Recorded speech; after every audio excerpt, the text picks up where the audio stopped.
Now we'll start set number 2. And also Dapol. Starting. Yeah. Franco. Dig pass to Soyud. That's in. Soy. Juanco will set it underhand to Soltones. Reverse to Galang.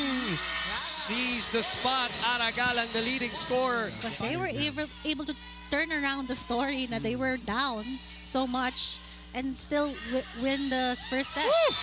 Oh, umuusok pa yung bola. Oo nga. Wait. Ara Galang.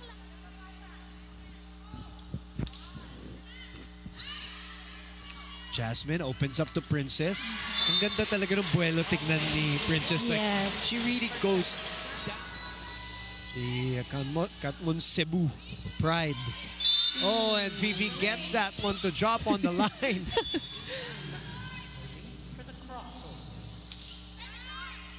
And naturally, Abby Maraño sends it to her spot. Yes. Points naman para kay Galang. It's a good receive by Juanco. Jasmine opens to Dapol. What a set. One-on-one versus... Mga tukod-tukod. Yes.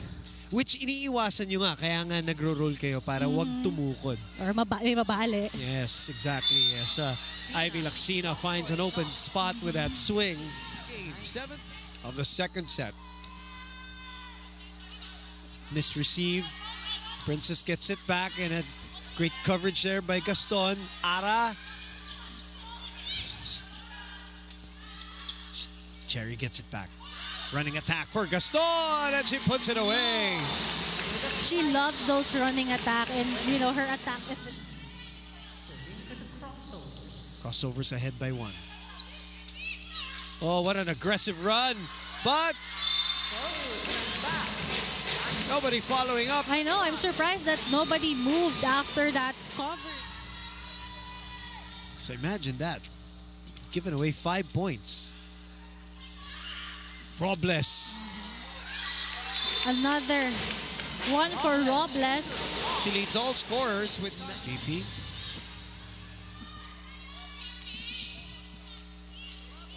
To her national team teammate, Genierva, Cal, Soltones. 2 straight points here, Yes. 24 all. 1 set point save.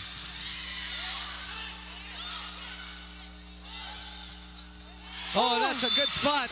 And Soltones gets the set point this time. Yes, just placing the ball down the line na disrupt yung defense ni Cherry Tigo. Kasi ano na eh, out of system play na.